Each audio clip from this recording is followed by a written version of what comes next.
Սպյուրքը միշտ նույնիսկ սովետական տարիներին եղել է Հայաստանի հենարանը, Հայաստանի ժողովրդի կողքին է եղել, Արցախի ժողովրդի կողքին է եղել։ Դժբախտաբար այս իշխանությունների առաջին օրոք արդեն խզեցին այդ կապը Սպյուրքի հետ։ Մեր նպատակը վերականգնել այդ կապերը Սպյուրքի հետ, ներգրավել սպյուրքահայությունը երբ Հայաստանի առօրյա կյանքի մեջ, Արցախի առօրյա կյանքի մեջ, եւ մենք շարունակենք այդ նպաստը ստանալ Սպյուրքեն, որը հայրենիքի համար, ժողովրդի համար միայն շահ է։ Սպյուրքյան օջախներում եւս տարբեր ակցիաներ են տեղի ունենում, դրանք ինչպես կգնահատեք, դրանցով ինչ կարող են աշխարհին նաեւ ցույց տալ, միջազգային հանրությանը ցույց տալ։ Միանշանակ ես քերակնահատում եմ այդ աշխատանքները, ինչպես 100 տարի մենք այդ աշխատանքները դարել ենք Սպյուրքի մեջ, որպեսզի ասենք ցեղասպանության հետ կապված հայտարարի աշխատանքները, որպեսզի ամբողջ աշխարհը ճանաչի հայոց ցեղասպանության թադը, նույնն այն է։ Մենք ներքին եղած իրավիճակը պետք է ծանոթացնենք դուրսի երկիրներու կառավարություններուն եւ Սպյուրքը մեծ դերակատարություն ունի դրա մեջ։ Դրա համար մեր ընկերները, մեր հարազատները Սպյուրքի զանազան քաղաքներում մեջ անցած են այդ աշխատանքի եւ կգարձեմ, որ շատ մեծ ազդեցություն կունենա, որ միջազգային հանրությունը ծանոթանա այս իրավիճակին։ Ես եկել եմ Հոլանդիայից, ես եկել եմ ամբողջ հոգով սրտով մասնակցել այս շատ կարևոր գործին, շատ կարևոր շարժմանը, որ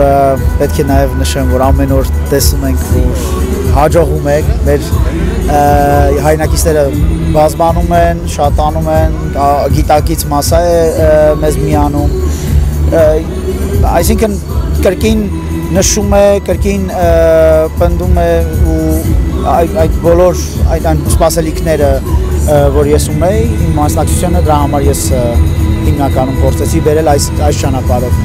Սպյուրքը ինչ կարող է անել, Սպյուրքը կարող է թե ֆիզիկապես, թե հոգեպես, ոնց որ պետք է, ոնց որ իրան հնարավոր է հնարավորին չափ մասնակցել այս շարժմանը, հասարակության ցուցաբերել, որ ցույց տալ ուղղակի, որ Սպյուրքը իսկապես պատրաստ է այս ազգային աղետից հետո Հայաստանի եւ հայրենիքի հետ մեկ ճանապարհ գնալու, ցանկացած շերտի, ցանկացած թե դասական Սպյուրք, թե նոր Սպյուրք, որն էլ որ լինի, Սպյուրքը պետք է անպայման սա անի։ Ամեն ինչ փոխվել է, հայրենիքը փոխվել է, Սպյուրքն եւս կփոխվի, եթե այս պահին, որը բոլորը չկան այն գիտակցության, որ սա մեր միակ առաջ գնալու ճանապարհն է, գոյատևման իրավունքը այստեղ ենք նվաճում, եթե մենք չկանգնենք Արցախի կողքին, Հայաստանի կողքին, ամեն ինչ դառնում է անիմաստ։ Եվ նաև ակցիաներ կան, օրինակ Գլենդելում են հայ համայնքի ներկայացուցիչները ակցիա արել, Նիդերլանդներում տեսանք, թե Նիկոլ Փաշինյանին ինչպես դիմավորեցին, այս քայլերը արդյունավետ են սրանով ինչ-որ մի բան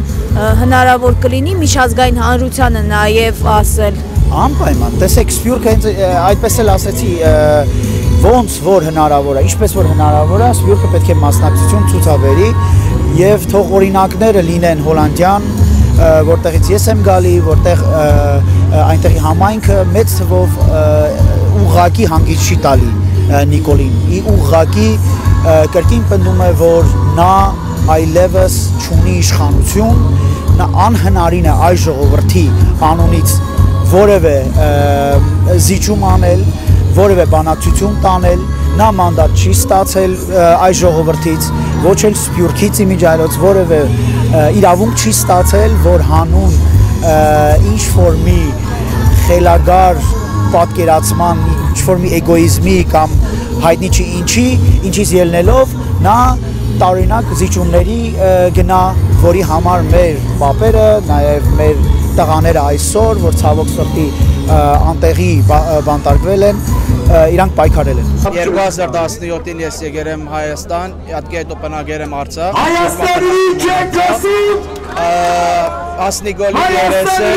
գործվել են սաղ մեր հողերը, մեր պաները։ Արցախինի Մենք այս պայքարով ցույց ենք տալի, որ պետք է մենք մեր հողերը պետք է դուրս քշենք Նիկոլին։ Սպյուրքը հայտնի որ պետք է պայքարենք ամեն ձևով, առանց Նիկոլին դուրս ենք հանելու Երևանից, Հայաստանից դուրս ենք հանելու իրեն եւ իր ընտանիքին։